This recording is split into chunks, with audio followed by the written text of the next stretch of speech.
Mesdames, Messieurs, je vous laisse finir votre dégustation. Dans 2-3 minutes, la conférence suivante va démarrer. Vous pouvez prendre place, évidemment.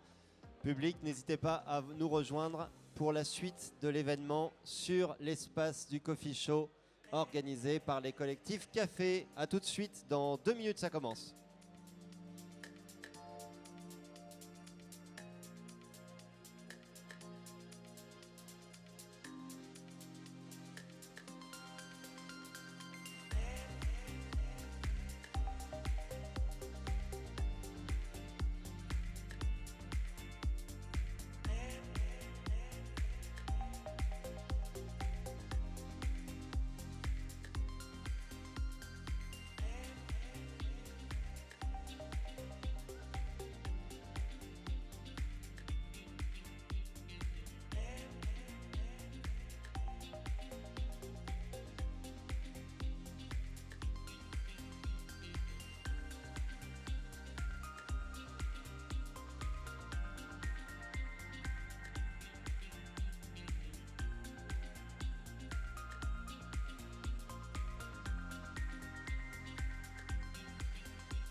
Assez d'accord, ouais. Ouais. Juste un. Il fait très chaud. Oui, en fait, il n'y a pas d'intermédiaire. Pas y aller bien les climatants. J'ai lu.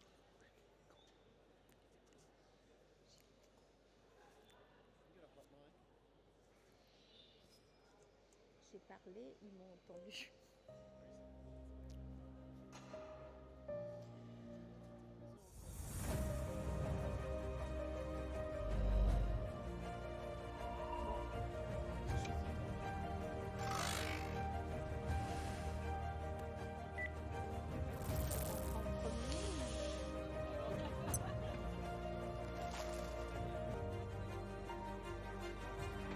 Bonjour.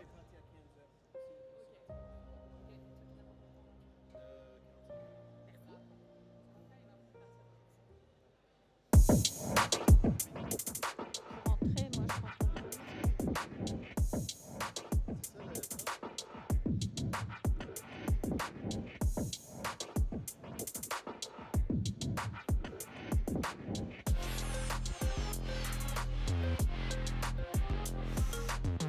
Bonjour à tous, j'espère que vous m'entendez. On a des spots en plus là, c'est... Bienvenue sur cette table ronde, la deuxième de notre dernière journée au CIRA. Je suis Marie-Hélène Kennedy, formatrice en création d'entreprises dans le secteur du café de spécialité et de la torréfaction artisanale. Je suis également élue au collectif Café, qui est donc le syndicat professionnel de la filière café de qualité torréfié en France et qui est à l'origine de ces tables rondes au CIRA cette année, où, conformément au progrès de Lyon que j'ai pu lire ce week-end, le café est la star du CIRA et nous en sommes absolument ravis. J'ai le plaisir d'animer une table ronde qui s'intitule « Voyage du grain à la tasse, qualité, traçabilité et impact écologique ». C'est un vaste sujet pour ceux qui découvrent le café et on espère que Parmi le public, nous avons des acheteurs CHR ou hôteliers qui se posent la question de la place du café dans leur établissement, puisque le but de cette table ronde, c'est de vous convaincre et de vous convaincre d'acheter du café de qualité, d'acheter du café torréfié en France et de consommer du café de qualité. Alors, pour m'accompagner autour de ce voyage qui durera un peu moins de 45 minutes, j'ai 3 experts que je salue aujourd'hui. Bienvenue à tout le monde. Je vais peut-être commencer par Paul. Paul Arnefi, qui est meilleur ouvrier de France en torréfaction. Bonjour Paul. Salut Marie-Hélène. Julien Cadet de Belco, responsable formation, pas formation, commerciale et importation de café vert de l'entreprise Belco. Et j'ai Guillaume Henriet, torréfacteur et responsable qualité. Non, je disais bonjour au public. Voilà. Des cafés Gonéo. Donc, ce sont mes 3 experts que je vais interviewer ce matin. Alors, peut-être pour commencer, une question pour resituer le débat. La filière café est une filière qui fait beaucoup parler d'elle, avec des sujets importants, et on parle de filière café. Alors, on parle de filière café parce qu'en fait, on va le voir, ou vous le savez déjà, c'est que pour boire un bon café, en fin de compte, il faut vraiment remonter à l'origine et remonter à l'origine des producteurs. Et on va voir que cette filière, finalement, elle va demander de l'excellence à chaque étape, du producteur à la tasse. Et donc, en passant, bien entendu, par, après la production, on va parler du transport, puis de la conservation qui va aussi aller avec le transport, de la torréfaction qui est l'acte vraiment qui va permettre de consommer le café, et puis au-delà de la torréfaction, on a la partie extraction et donc barista. Et on va voir que finalement tout au long de cette chaîne de café de spécialité, on va rechercher l'excellence pour pouvoir délivrer une tasse qui va être de qualité. Donc la qualité va être un élément sous-jacent de cette filière et on va voir comment on la retrouve à chaque étape. Alors peut-être avant de commencer, je vous pose la question à tous les 3, est-ce que vous pouvez nous donner une approche ou en tous les cas une définition du café de spécialité pour revenir encore une fois un peu simplement à cette définition pour que tout le monde soit à peu près au même niveau. Et puis peut-être introduire la notion de qualité pour vous. Quand on parle qualité dans le café, quelle est la première chose qui vous vient à l'esprit? Et puis après, on rentre dans le vif du sujet. Qui veut prendre la parole? Allez, je commence. Une définition, la définition du café de spécialité, pour moi et pour nous aujourd'hui, c'est de considérer que c'est une filière d'excellence qui commence dans la plantation, parce que le café est un produit terroir, est un produit agricole, et depuis la ferme jusqu'à l'extraction, en passant par une torréfaction adaptée à ce grain de café, qui va être une torréfaction d'excellence, qui va faire ressortir le meilleur de ce grain, et il en est de même au niveau de l'extraction. Donc on ne peut pas considérer le café de spécialité comme la simple note d'un cupping, mais comme le résultat d'une multitude de savoir-faire qui vont s'additionner les uns aux autres jusqu'au consommateur final. Très bien. Guillaume? Je rejoins Julien là-dessus. Le café de spécialité, donc c'est un café qui va avoir une qualité en tasse, on va dire, exceptionnelle. Il y a un soin qui est apporté sur toute la filière café, de la plante en passant par le transport, le stockage, l'extraction, la torréfaction avant bien sûr, et puis le résultat en tasse. Mais je pense que c'est pour moi aussi la mise en avant d'une filière qui propose un accompagnement en fait à chaque étape, sur la partie agronomique, sur la partie transport, importation, la partie torréfaction et la partie extraction à la fin. Donc c'est vraiment une filière qui propose un accompagnement vraiment précis à chaque étape. Et effectivement, à la fin, on arrive à un café qui va avoir un score en tasse et qui va être exempt de défauts majeurs sur la partie du café vert et sur la partie du café torréfié. Je pense que Paul va développer cette partie-là un peu mieux que moi. Oui, je suis d'accord avec Guillaume et Julien, c'est que je pense qu'il y a une notion de traceability dans Specialty Coffee. Il y a une notion de quality dans la tasse parce que historiquement, surtout une torréfaction industrielle, c'est que le café lui-même, les matières premières, c'est un vecteur d'avoir les arômes un peu torréfiés. Ça veut dire on peut brûler, on peut standardiser si vous voulez. Et du coup, on n'a pas une authenticité de terroir, de cultivar, de manière de produire du café. Du coup, je trouve Specialty Coffee, il y a cette notion de traceability de terroir et de quelque chose d'authentique dans la tasse. Ça veut dire un type de café, une manière de traitement, quelque chose comme ça. Mais ce n'est pas un jugement sur qu'est-ce qui est bon et qu'est-ce qui n'est pas bon. C'est-à-dire que pour moi, le goût, c'est subjectif. Du coup, ça peut être un café très floral, très délicat, ou bien un café très chocolaté, très rond. Le deux, il peut être très bien du café de spécialité. C'est souvent, pour moi, c'est cette notion d'authentique et de traceability.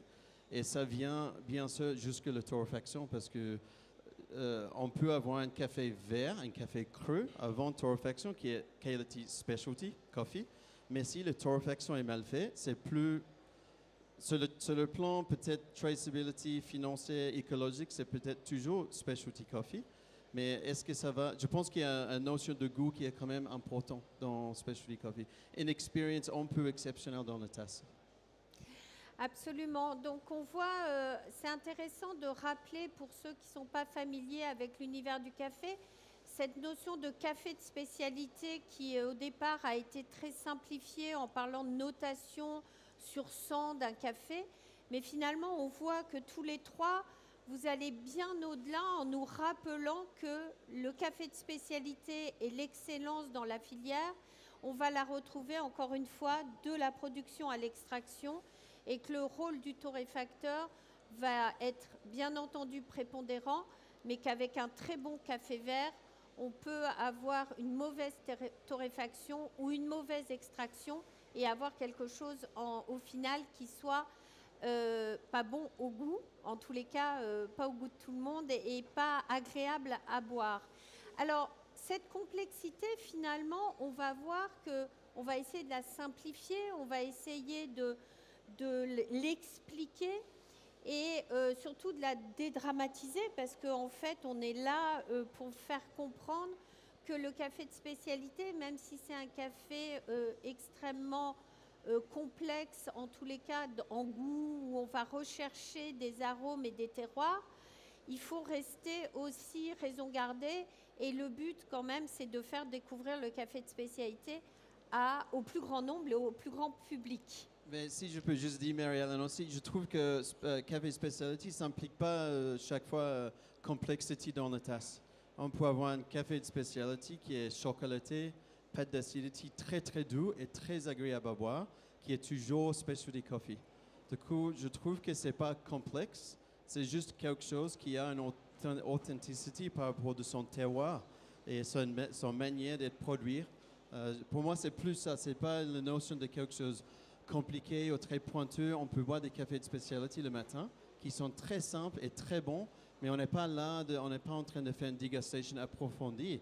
C'est 6 heures du matin et on veut juste boire un bon café avant de partir au boulot. Du coup, pour moi, c'est aussi ça. C'est cette notion de subjectivité, de preference de goût. Pour moi, c'est très important. Et il y a une specialty coffee à le goût de tout le monde. C'est pas forcément quelque chose de très floral, acidique ou fruity. Merci Paul pour cette précision. Alors, je vais commencer par peut-être Julien. Donc Julien, tu es responsable de l'achat et de la commercialisation chez Belco. Belco, importateur de café vert de spécialité, de cacao aussi d'ailleurs. Vous n'êtes pas que sur le café aujourd'hui, vous êtes développé sur le cacao. Est-ce que tu peux nous parler des enjeux justement côté production, côté producteur, puisqu'on revient au début de la chaîne, hein, on va remonter comme ça la chaîne jusqu'à l'extraction. Et quels sont les enjeux de la qualité de la production en ce moment? À quoi les producteurs de café dans les pays d'origine font face? Et si tu peux nous éclairer par ce problème par exemple, de rémunération des producteurs qui fait partie des enjeux. Alors aujourd'hui, si on remonte en amont, il y a deux enjeux majeurs auxquels font face les producteurs. Le premier, c'est un enjeu lié au changement climatique, qui est un enjeu dont tout le monde entend parler, parce que nous-mêmes, en France, notre monde agricole est impacté, et notamment le monde du vin est impacté par ça, avec des vrais enjeux de production dans les années à venir. Il y a des estimations qui ont été faites par le GIEC que d'ici 2050, les surfaces d'Arabica seraient divisées par 2 parce que des températures trop élevées ou des sécheresses plus importantes. Donc ça, c'est quelque chose qui est documenté, qui est scientifiquement prouvé. Donc c'est un des premiers enjeux majeurs, et comment on fait évoluer les modes de production pour continuer à produire des Arabicas de qualité. Une des alternatives aujourd'hui par de nombreux producteurs, et notamment au Brésil, c'est de planter plutôt des Robusta, parce que des plantes plus résistantes, plus productives. Mais est-ce la solution pour continuer à avoir un goût sympathique tous les matins? Pas forcément. Donc il y a un vrai enjeu de comment est-ce qu'on continue à produire des Arabicas de qualité dans les années à venir. Donc ça, c'est un vrai sujet. Mais l'enjeu auquel les producteurs font face aujourd'hui, c'est l'enjeu humain. C'est-à-dire qu'aujourd'hui, il y a un vrai défi humain dans les plantations. Le premier, c'est que depuis un peu plus de 30 ans, la filière café connaît un exode rural massif, parce que les prix du café étaient extrêmement bas. C'est une des premières raisons. Pendant ces 30 dernières années, avec la fin des accords internationaux du café, les prix se sont effondrés. Et donc avec un prix de café acheté bien souvent en dessous des coûts de production. Donc énormément de producteurs ont arrêté de produire, se sont tournés vers d'autres types de production. Et aussi, il y a eu un exode massif dans les grandes villes, ou même dans les pays dits du Nord, les États-Unis, l'Europe, qui avaient besoin de main-d'œuvre pour eux. Donc aujourd'hui, il n'y a plus suffisamment de gens pour cueillir le café, notamment parce que la rémunération est passée. Et ensuite, on a un enjeu de transmission, c'est-à-dire qu'aujourd'hui, beaucoup de producteurs, la moyenne d'âge des producteurs, elle est de 55 ans. Et donc, qui va reprendre les fermes demain? Est-ce que leurs enfants vont avoir envie de reprendre les fermes? Et le sujet aujourd'hui, c'est la rémunération. Alors en ce moment, le prix du café connaît n'a jamais atteint ce niveau depuis un peu plus de 40 ans. Alors effectivement, ça chamboule nos commerces, ça chamboule beaucoup de choses dans la filière, mais en fait c'est une bonne chose, parce qu'en fait un niveau de rémunération plus élevé va à la fois attirer des jeunes producteurs, va permettre de mieux payer des cueilleurs, va permettre de pouvoir investir, va permettre de pouvoir innover. Et donc à nous, en tant qu'acteurs de cette filière aussi, de s'adapter à ça et de faire passer le message jusqu'au consommateur final de l'importance de payer un prix de café à sa juste valeur, et qu'aujourd'hui, en moyenne, un kilo de café, c'est à peu près 30 € le kilo. Donc ce qui reste très accessible pour un produit derrière lequel il y a autant de travail. Et est-ce qu'il y a une différence entre les pays producteurs, ou ce que tu nous décris finalement, c'est un phénomène mondial, quels que soient les pays producteurs de café, ou est-ce qu'il y a des zones qui sont plus touchées sur l'Amérique du Sud, l'Afrique par exemple? Alors l'enjeu climatique, tout le monde est impacté de manière très différente. Ça s'exprime par des sécheresses très fortes au Brésil cette année et depuis plusieurs années. C'est par une pluviométrie beaucoup plus forte en Colombie par exemple, beaucoup plus de tempêtes tropicales en Amérique centrale. Donc globalement, l'ensemble des pays producteurs sont impactés par les effets du changement climatique. La dimension sociale, il y a quand même des grosses différences entre des pays d'Afrique de l'Est ou l'Amérique centrale, ou le Brésil, où la grande majorité de la production au Brésil est mécanisée, avec des cultures beaucoup plus intensives, des rendements beaucoup plus forts, avec des coûts de production qui sont beaucoup plus bas. Donc des pays comme le Brésil sortent très bien leur épingle du jeu depuis de très nombreuses années, mais avec des conséquences environnementales aussi qui sont assez conséquentes, parce qu'on est sur des modes de culture en monoculture intensive, avec l'utilisation de beaucoup d'intrants, beaucoup d'engrais. D'accord, qui du coup ne sont pas en café de spécialité. Et qui sont, si on ne s'en réfère qu'à la tasse, peuvent être en café de spécialité. Un café de spécialité peut avoir une tasse supérieure à 80 points et être issu d'une culture intensive et destructive d'un point de vue environnemental. Donc il va falloir rechercher quand même la traçabilité et le sourcing pour s'assurer que finalement le café qu'on boit va être vertueux tout au long de la chaîne et pas uniquement à un maillon de cette chaîne, si je comprends bien. La traçabilité, effectivement, est un enjeu majeur pour garantir sur le terrain des bonnes pratiques, pour permettre aux consommateurs aussi d'acheter en pleine conscience son café, de savoir d'où vient son café, comment il a été produit, est-ce qu'il a été, il est issu d'une filière qui rémunère justement l'ensemble des acteurs de cette filière, si ce café est produit de manière responsable d'un point de vue environnemental. Donc oui, la traçabilité est un enjeu majeur. Oui. Alors justement, qu'est-ce que fait Belco particulièrement pour soutenir et accompagner les pratiques durables dans les pays producteurs? Est-ce que tu as peut-être un ou deux exemples concrets pour expliquer votre implication côté production? L'exemple le plus concret, c'est que depuis en fait 2015, on a fait le choix d'avoir des équipes implantées sur le terrain, d'avoir des équipes qui soient à l'origine, donc avec une première agence en Éthiopie. Dans chaque agence, on a une agence en Éthiopie, une agence en Colombie, une agence en Amérique centrale. Et dans chaque agence, on a des ingénieurs agronomes, des ingénieurs qualité qui sont sur le terrain auprès des producteurs pour comprendre leurs problématiques, pour les accompagner aussi sur des améliorations, sur de l'innovation au niveau des techniques agricoles, des techniques de process. On fait la promotion des cafés de forêt, par exemple, en Éthiopie, qui sont des modèles de production de caféières historiques qui n'ont pas bougé en fait depuis des siècles et qui sont aujourd'hui des modèles extrêmement résilients face aux enjeux que l'on connaît. D'accord. Et donc, pour terminer sur l'importance que vous accordez, vous, chez Belco, sur avoir des pratiques durables et finalement un développement durable sur toute la filière café, vous avez également développé un programme, si je ne me trompe pas, du transport du café, qui est un programme qui se veut avec un impact carbone moins important, puisque c'est un transport à la voile. Est-ce que tu peux nous en dire un petit peu plus sur ce programme et comment l'idée vous est venue et qu'est-ce que ça impacte pour vous en tant qu'acheteur de café vert?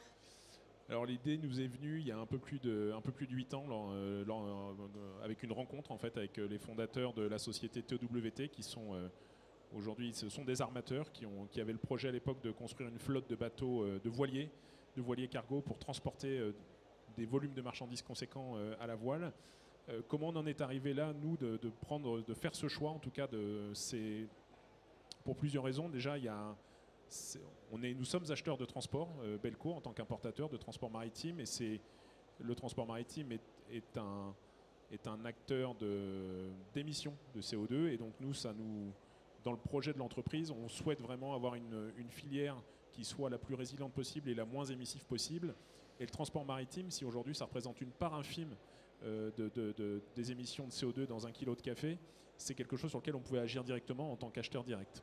Et donc, on a fait ce choix aujourd'hui avec l'ambition d'ici 2030 d'importer 90% de nos cafés en transport à la voile pour vraiment décarboner au maximum cet aspect-là, mais surtout mettre en lumière aussi ce qui se passe à l'origine, parce que la voile est un excellent moyen de communiquer sur le café de spécialité, sur le travail à l'origine, sur le travail de sourcing, et de pouvoir parler d'agriculture régénérative, de pouvoir parler de culture plus résiliente et de mettre en lumière ce qui se passe à l'origine.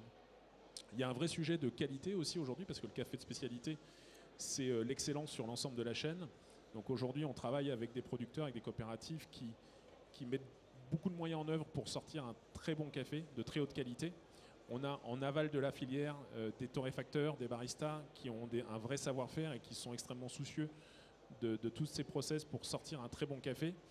Et le transport est un point critique dans la maîtrise de la qualité du café, qui s'est accentué notamment ces dernières années depuis le Covid avec un dérèglement complet des chaînes logistiques et du transport maritime. Avec le Covid? Alors depuis le Covid et puis ensuite les nombreux conflits que l'on connaît, ça a déréglé énormément de choses. Donc avec parfois un conteneur qui va partir d'Éthiopie et puis qui va rester en mer bloqué pendant, 15 jours au soleil, puis ensuite qui va arriver dans un autre port, il y a des transbordements, donc avec des délais de transport qui se sont énormément rallongés et avec des conséquences directes sur la qualité du café. Il faut savoir que dans un conteneur, la variation de température varie entre 0 et 60 degrés, donc ça peut tuer le café, et donc avec des résultats malheureusement de café qui arrivent en Europe très dégradés. Le transport à la voile est un moyen justement de réduire ce temps de transport et d'avoir une température qui soit beaucoup plus stable tout au long du trajet. Donc on a fait des mesures et donc aujourd'hui on a une température moyenne de 20 degrés pendant tout le trajet par exemple. Et ça, c'est dû à une réfrigération des cuves ou des conteneurs? Non, c'est une simple aération des cales dans le transport. Voilà, donc il y a à la fois un sujet environnemental, un sujet de qualité, et puis un sujet aussi de robustesse de nos entreprises, de pouvoir de ne plus être dépendant aussi de la supply internationale ou du transport maritime international qui est malheureusement très aléatoire depuis quelques temps. Et le but étant d'arriver à horizon 2030 à 100% du café transporté en bateau? On s'est mis 90%. 90%. Mais si ça peut être 100%, ça sera 100%, bien sûr. Oui. Maintenant, il y a un gros travail d'accompagnement aussi de nos clients et du marché, de montrer l'intérêt. Est-ce que ça coûte plus cher de transporter son café à la voile? Oui, ça coûte plus cher. Ça coûte plus cher. L'ordre de grandeur, c'est à peu près 1 euro du kilo. Aujourd'hui, c'est 1 euro du kilo, mais lorsqu'on sait qu'un kilo de café, en moyenne, un café de spécialité dans une torréfaction est vendu entre 30 et 35 euros le kilo, finalement, ramener à une tasse ou ramener à 1 litre de café, c'est relativement faible par rapport à tous les bénéfices qu'on peut en tirer, qualitatif, environnemental, commercial également. Donc le jeu vaut la chandelle en tout cas. L'enjeu vaut la chandelle. Très bien. Merci beaucoup. On reviendra sur les actions de Balco. Je vais passer donc au deuxième maillon de la chaîne du café de spécialité, puis on va parler torréfaction et achat de café vert. Alors Paul, toi aujourd'hui tu es consultant auprès de torréfacteurs, mais tu as longtemps torréfié pour l'OMI, on peut le citer, tu as été à l'origine avec Alom de la création de l'OMI. Et donc, pour ton parcours professionnel autour du café, tu as une vision finalement très globale de la chaîne, à la fois de l'achat de café vert, de la torréfaction, mais aussi de l'extraction. Donc, on peut dire que quand tu vas conseiller tes clients torréfacteurs, tu as cette capacité d'intégrer à la fois amont et aval.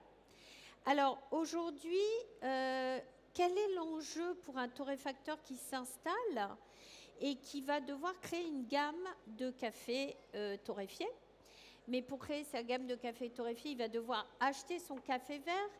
Qu'est-ce que tu vas lui dire à ce jeune torréfacteur et comment tu vas le conseiller? Je pense que déjà pour commencer, je trouve que je pense que le métier de torréfacteur, le métier c'est d'acheter du café vert. C'est le cœur du métier et c'est le geste et les compétences le plus important. Et quand le café vert est bien acheté, le process de torréfaction, ça devient beaucoup plus précis et beaucoup plus simple et beaucoup plus cohérent. Et du coup, mon conseil pour n'importe quel torréfacteur, c'est de travailler beaucoup et studieusement sur l'achat de café vert. Ça veut dire l'analyse des échantillons, la dégustation et de surtout être conscient de quand on achète un café vert, qu'est-ce que ça implique? Pas juste en termes de prix et de volume et de qualité en tasse, mais comme Julien l'a déjà cité, sur le côté écologique, impact sur le café. Est-ce que c'est un café qui peut être produit encore dans 10 ans ou pas? Aussi, pour moi, économique, c'est très important, cette traceability économique d'un café. Qui est payé combien sur la chaîne de valeur? Parce que c'est une chaîne de valeur comme n'importe quelle autre. À chaque étape, ça ajoute des coûts, mais ça ajoute aussi du valeur. Et du coup, un café de quality, ça coûte forcément plus cher parce que les compétences autour de chaque étape, c'est de plus en plus soulevées. Du coup, mon conseil, c'est ça, c'est de focaliser fort sur l'achat de café vert avec déjà les clientèles en tête. Bien sûr, le prix, c'est comme n'importe quelle entreprise. Il faut gérer, il faut savoir tes clients, le prix, il faut vendre, tes besoins en termes de volume. Mais tout ça, ça commence au métier premier. Et je pense qu'aujourd'hui, il y a beaucoup de concurrence dans le marché et c'est très bien, cette concurrence, c'est très positif parce que ça fait augmenter le niveau de qualité globalement. Et oui, moi je passe beaucoup de temps sur ce sujet avec mes clients, sur l'achat de café vert. Oui. Alors, ce qui est complètement... alors, moi qui forme des torréfacteurs qui se lancent en torréfaction, c'est vrai que quand tu es nouveau torréfacteur, tu ne penses pas tout de suite à l'achat de café vert. Tu vas penser au geste de torréfacteur. Donc, c'est intéressant ton approche, je trouve. Et ce qui revient finalement aussi à se poser la question, tu l'as un peu dit, sur, en fin de compte, quelle est ta clientèle finale? Qu'est-ce que tu vas chercher à vendre? Et donc, à qui tu vas vendre pour pouvoir acheter un café qui va plaire à tes clients finaux? Alors ça, on le voit bien, je dirais, sur une petite torréfaction artisanale, sur des gens qui ont des plus gros volumes. Peut-être comme Gonéo, qui commence à avoir presque une centaine de tonnes de café torréfié. Est-ce que quel est le conseil que tu vas donner à des torréfactions déjà installées ou peut-être à des acheteurs de café torréfié pour eux qu'ils puissent connaître, enfin intégrer en tous les cas dans leur processus d'achat un élément qualitatif? Oui, du coup, pour ça, je pense que le analysis quality, ça doit être fait in-house, ça doit être fait par le torréfacteur. Il y a beaucoup de torréfacteurs qui achètent le café vert comme ça, avec une liste. Et quand ça arrive, il va découvrir la qualité de le café. Pour moi, on peut faire l'envers. Il faut analyser, il faut avoir les compétences internes pour analyser le café. Et ensuite, il faut appuyer sur la confiance de tes fournisseurs. Et tes fournisseurs, je trouve, c'est aux fonction de la maturity d'entreprise ou bien le fonds pour démarrer une entreprise. C'est-à-dire que si on démarre une torréfaction et on achète 2 sacs de café, c'est pas forcément une bonne idée d'aller embêter un producteur pendant une semaine pour acheter enfin 2 sacs de café. Du coup, là, on peut appuyer sur les compétences de Belco, par exemple, qui sont, par exemple, en Éthiopie, c'est un très bon exemple. Belco, ils ont une très, très forte présence. Ils achètent les cafés près du producteur sur le terrain. Du coup, là, ça vaut le coup de faire confiance à Belco pour acheter tes 2 ou 3 sacs. Mais n'importe quel importateur, en fait, il y a, comment on dit, les importateurs, ils sont spécialisés, je trouve, dans certains pays. Même s'ils vendent beaucoup de cafés différents, il faut trouver ton partenaire d'importation qui est spécialisé dans le pays où tu veux acheter du café. Et au fur et à mesure que l'entreprise s'agrandit, on peut acheter du café direct avec un exportateur dans le pays producteur. On peut avoir des échantillons directs de producteurs.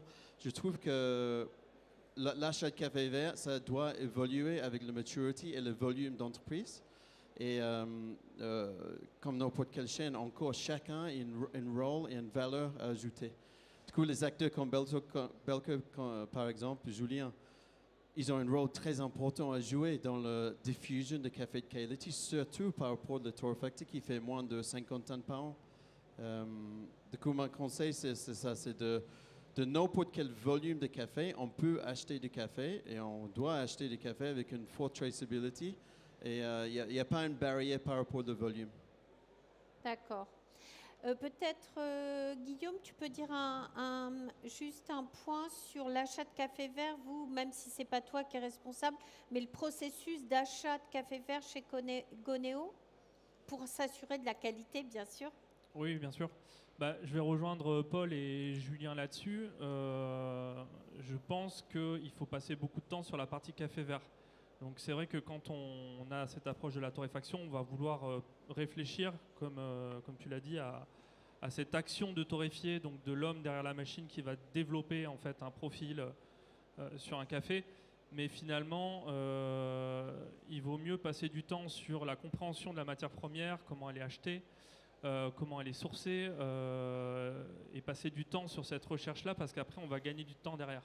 Donc quand on prend une taille, on va dire, plus importante, l'important, c'est de pouvoir structurer ça, de pouvoir déléguer et de pouvoir appuyer sur certaines compétences. Donc soit se faire aider sur du sourcing avec des gens qui sont implantés, qui sont spécialisés en fait, je dirais même pas dans un pays, mais dans une région ou dans des régions et qui ont des liens assez forts avec la filière café de base, donc toute la partie agronomie des producteurs.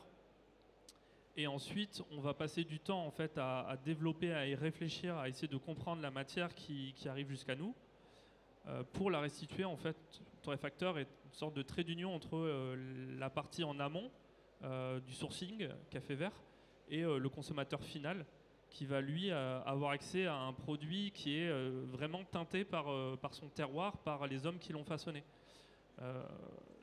Et donc je pense que dans la partie achat, il faut aussi comprendre à qui est destiné le café de spécialité. Quel type de clientèle, quel type d'extraction, quel est le but recherché et qu'est-ce que l'artisan veut mettre en avant.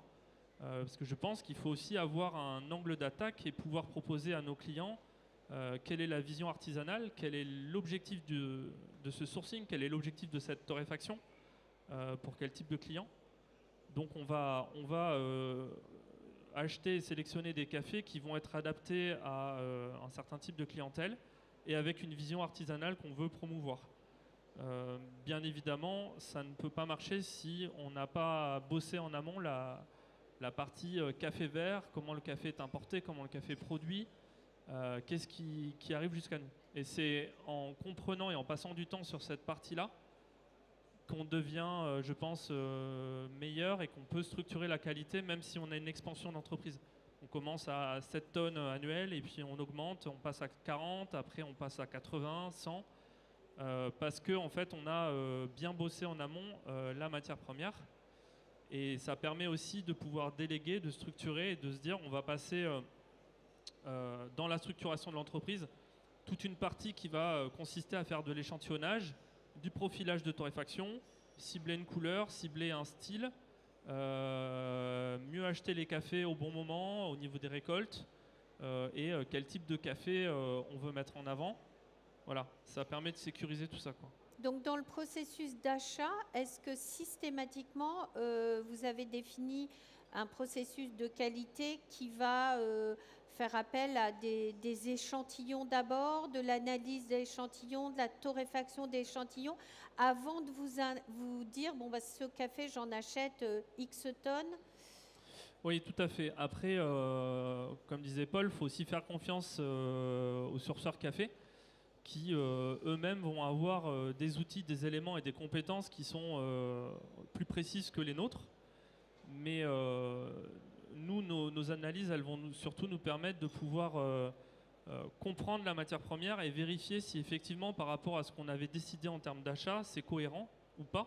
Des fois, c'est juste une histoire de cohérence, quel type de tasse on veut proposer. Et c'est pas forcément une histoire de est-ce que la qualité est là ou pas là, mais surtout est-ce qu'elle est cohérente par rapport à ce qu'on veut proposer et par rapport à ce qui nous est transmis comme type d'approche, quoi. Voilà. Oui, si je peux, Mary-Hélène, c'est un point intéressant, c'est que je trouve plus en plus que le volume augmente d'une torréfaction, c'est très important d'être proactif sur l'achat de café vert. Ça veut dire que si c'est une relation avec un producteur, importeur, exportateur, il faut être là, présent avec le volume, le besoin et en termes de prix et tout ça avant la récolte. Parce que si les gens, ils savent qu'ils travaillent avec un client déjà derrière, il y a une forte chance qu'il va travailler très bien parce que c'est un travail pénible à produire du café vert, c'est très compliqué. Du coup, si un acheteur derrière garantit pour un certain volume, pour le torréfacteur, c'est bénéfice parce qu'il va travailler encore plus précis et d'une manière qualitative s'il sait qu'il va le vendre. C'est pareil dans n'importe quel métier. Si je vais fabriquer une table, si je sais que j'ai un vendeur pour cette table, je peux passer beaucoup plus de... En fait, c'est moins risque de faire un travail minutieux en sachant qu'il y a un client derrière qui va le payer. Et à un bon prix. Exactement, c'est ça, tout ça. Et du coup, pour moi, quand le volume augmente, un torréfacteur, il doit acheter du café aussi comme ça. C'est-à-dire que la récolte d'Éthiopie, c'est en décembre. On peut déjà mettre en place le volume, la qualité, le besoin en octobre pour que le récolte est fait pour le torréfacteur. Et justement, quand le prix est juste, on a une garantie qui va travailler d'une manière beaucoup plus précise et minutieuse. Parce que oui, effectivement, c'est très compliqué comme travail à produire du café. C'est pas facile. Non. Oui, Guillaume. exactement. Je pense que en fait, le temps qu'on va passer en amont à chercher en fait le bon échantillonnage, le bon profil, c'est aussi la même chose après quand l'entreprise prend du volume. Il faut être organisé, c'est-à-dire on réfléchit au moment de la récolte, on réfléchit au transport, on réfléchit au positionnement à ce moment-là, et ça permet aussi en grandissant et en structurant cette qualité de pouvoir apporter une rentabilité pour tout le monde. C'est-à-dire qu'on va acheter des plus gros volumes, on va se positionner avec un producteur et avec un sourceur sur des volumes plus conséquents, et on va fidéliser en fait aussi la filière dans un certain sens. Et je pense que c'est le meilleur moyen de pouvoir maintenir le métier de torréfacteur en place que de structurer tout ça et de dire j'investis sur de la durabilité, donc il me faut une traçabilité, il me faut une qualité en tasse, il me faut une rémunération où tout le monde gagne sa vie sur l'ensemble de la filière. Et c'est ça qui va permettre demain de pouvoir faire en sorte que ce métier continue et donc que le client final ait du café. Voilà. Et du café de qualité, effectivement. Alors, avant de parler à la dernière étape de l'extraction, hein, puisque je vais vous faire parler un petit peu là-dessus, je voudrais qu'on aborde quand même un sujet qui est délicat pour la profession, c'est la nouvelle réglementation européenne qui arrive prochainement sur l'interdiction d'importer des produits. Alors, ce n'est pas que le café, mais c'est des produits issus de zones déforestées. Alors, c'est un vaste sujet puisque, comme vous le savez, peut-être ou pas, c'est une réglementation européenne. Donc la France n'a pas spécialement son mot à dire sur la définition, en tous les cas l'application de cette réglementation, puisque c'est une application directe. Donc il n'y aura pas de transposition dans la loi française, mais il va falloir du coup appliquer cette réglementation qui est encore une fois beaucoup plus large que pour le café, puisqu'elle concerne le soja, le cacao, enfin tout un tas de produits, 7 ou 8 produits de matières premières. Concrètement, pour vous, Belco, importateur de café vert, pour vous, torréfacteur, qu'est-ce que ça va changer? Est-ce que c'est une bonne réglementation? Est-ce que ça a un intérêt? Et quel intérêt pour la profession et surtout pour le consommateur final? Qui veut prendre la parole là-dessus? Alors, est-ce que ça a de l'intérêt? Oui. Cette loi est une très bonne chose. On est quand même responsable par nos importations d'une destruction d'une partie. Et si on parle du café, si on parle de matières importées, pour une région qu'on connaît bien, c'est le Brésil. La source, en fait, nos modes de consommation sont quand même source de déforestation et de destruction de l'environnement. Et pour ceux qui ont écouté la conférence précédente, le vivant est quand même, on doit protéger le vivant, et que nos entreprises en fait sont attachées au vivant, et sans vivant il n'y aura pas d'argent. Donc en fait c'est quand même le B à bas. Alors effectivement c'est une loi européenne, la France a son mot à dire, en fait la France c'est l'Europe, donc la France est décisionnaire aussi de ça. Ce projet de loi a été reporté d'1 an sous la pression notamment d'un certain nombre de lobbies. Comment on se prépare à ça? Effectivement, c'est un chamboulement, c'est quelque chose qui est complexe à gérer, parce que c'est demander à des producteurs un certain nombre d'informations de traçabilité. Ça va même au-delà de ça, hein, c'est de leur demander la garantie d'un certain nombre de droits sociaux s'ils sont bien respectés sur la plantation. Mais par le travail de terrain, par la relation avec les producteurs, en expliquant les raisons de cette loi, elle est entendue, c'est compris, mais effectivement d'un point de vue opérationnel c'est quelque chose qui est complexe à mettre en œuvre. On a beaucoup de flou sur comment ça va être vérifié, comment ça va être contrôlé. Ça crée aussi une incompréhension, parce que vu de l'origine il y a beaucoup de producteurs qui ne comprennent pas l'intérêt de cette loi et qui peuvent se dire en fait on ne va plus vendre notre café en Europe, on va le vendre aux États-Unis ou en Chine. Donc à nous aussi de faire comprendre, d'expliquer l'intérêt de cette loi. Guillaume, pour vous, est-ce que vous avez pris en compte l'impact de cette loi? Est-ce que ça va alourdir le processus d'achat de café, de torréfaction et de vente? Oui, on y a réfléchi. Après, effectivement, ça a été repoussé d'1 an. Nous, notre première crainte, c'est de savoir si les pays producteurs et la complexité pour eux de mettre en application ces normes vont pouvoir être réalisées. Donc là, je ne vais pas me faire que des amis, mais moi, je pense que l'initiative de cette loi, elle est très bonne. Maintenant, comme tout projet de loi, dans sa mise en application, il faudrait veiller à ce que ça serve la cause et que ça ne la desserve pas. Parce que je pense que si c'est uniquement des contraintes administratives qui visent à devoir mettre en avant quelque chose qui est déjà en place, à savoir par exemple des producteurs en Éthiopie qui sont déjà sur une approche en agroforesterie parce que ça fait partie de leur mode culturel et de leur mode de production, si derrière ils sortent de la boucle parce qu'ils n'ont pas la possibilité de pouvoir répondre à ces normes administratives européennes, c'est dommage parce que toute l'essence du café de spécialité, c'est justement d'arriver à une qualité de tasse par la préservation des sols et du mode de culture. Si après, dans la mise en application, c'est quelque chose qui est relativement simple et qui permet à la fin de protéger la filière, je pense qu'effectivement, ce serait une bonne chose. Mais je pense qu'il faut du temps pour visualiser l'impact que ça peut avoir, soit en positif, soit en négatif là-dessus. En tous les cas, c'est une réglementation qui va impacter directement les importateurs de café vert, bien entendu, mais aussi les petits torréfacteurs, puisque on voit bien que les torréfacteurs qui cherchent à importer du café en direct vont se retrouver face à une procédure administrative qui va être très lourde s'ils veulent ne pas passer en importation par un importateur.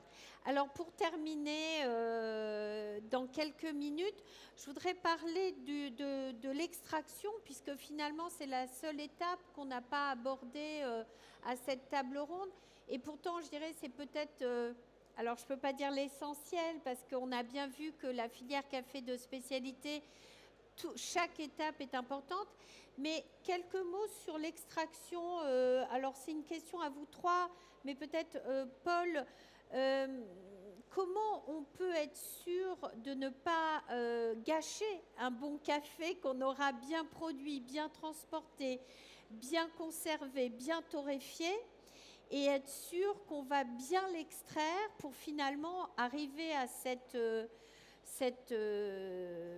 alors je dirais pas ce nirvana, mais en tous les cas ce plaisir en tasse.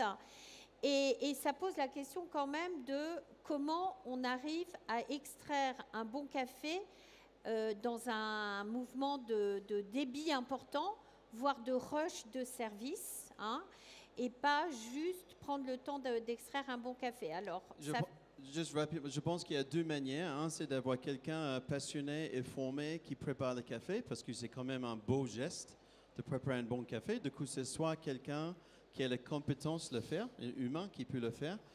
Et si ça, ce n'est pas possible, on peut s'appuyer sur des technologies qu'on a aujourd'hui. On a des moulins qui pesent le grammage, on a la machine qui tasse le café, on a la machine espresso qui sont très très pointues, on a des machines tout automatiques. Du coup, c'est soit s'appuyer sur l'équipement ou soit c'est quelqu'un doué, passionné et impliqué qui prépare la tasse. Et les deux, on peut trouver les deux un peu partout en ce moment. Alors peut-être que la formation, du coup, elle sera plus quand on a affaire à un barista humain que sur la machine, non? Oui, en fait, la formation, c'est important dans tous les cas, je trouve. Parce qu'il y a beaucoup de choses dites sur le café qui ne sont pas vraies, qui sont de vieux mythes sur le café. Du coup, je trouve un coach de café comme petit minimum, c'est quand même important. Mais effectivement, formation, c'est facile à former quelqu'un et c'est clé aussi, oui, dans la préparation d'une bonne tasse, oui. Guillaume, je crois que tu voulais dire un mot aussi sur la formation et l'accompagnement, justement, critères de qualité de la filière café de spécialité. Oui, bah, finalement, l'extraction, c'est on va dire le dernier geste, comme dit Paul, c'est la finalité de tout ce continuum, de tout ce travail. Et il faut pouvoir proposer en tant que torréfacteur ou la personne derrière l'extraction, donc le barista, le même accompagnement qu'on a pu recevoir nous en recevant notre café vert, en apportant le soin de la torréfaction. Donc forcément, il faut prendre en compte le mode d'extraction, le type de clientèle et quel est le souhait derrière la tasse. Donc pour moi, le café de spécialité, il est à la fin restitué parce qu'on a respecté ou qu'on a proposé une extraction qui est cohérente avec le terroir que l'on a eu entre les mains. Donc voilà, l'extraction, c'est vraiment le paramètre fondamental final qui va proposer en fait aux clients de comprendre en fait toute cette filière qui est passée avant nous. Et je pense qu'il n'y a pas une bonne extraction, il y a plusieurs modes d'extraction différents. C'est aussi ce qui va, pour moi, apporter une plus-value au café. On peut proposer différentes versions avec l'extraction et ça lui donne une valeur ajoutée. Donc on rajoute une valeur à ce produit et je pense que c'est ça qui fait la magie du métier, quoi. Ben écoutez, je vous remercie beaucoup. Paul, tu voulais ajouter un mot peut-être? Oui, juste rapidement. Le mot de la fin. Ouais, en fait, juste rapidement, c'est que souvent on parle de café et c'est frustrant de ne pas pouvoir le goûter. Du coup, Marion et Laure, ils ont préparé du café ici, un de Gagneux de Guillaume et un de Mamac Tribute. Et c'est juste c'est pour que vous pouvez goûter du café de spécialité. Moi, je ne choisis justement un café d'Éthiopie parce que je trouve que c'est le goût authentique de café arabica. Ça vient de ces forêts primées en Éthiopie. C'est agroforestry par excellence et par standard. Du coup, si jamais vous voulez goûter, parce qu'on parle du café, on parle de goût, mais si vous voulez goûter, n'hésitez pas là-bas et Marion et Laure peuvent vous faire goûter un café. C'est un excellent mot de la fin. Au lieu de terminer par des phrases, goûtons le café pour ceux qui ne connaissent pas le café de spécialité. Et puis pour ceux qui le connaissent, ben, on a toujours le plaisir de boire du bon café. Merci à tous, merci beaucoup.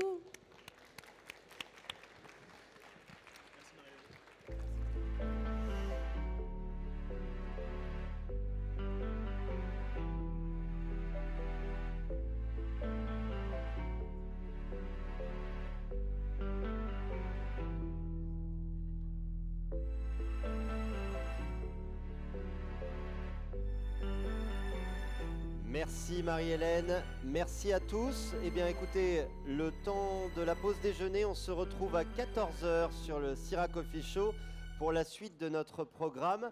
À tout à l'heure, bonne dégustation et bon appétit.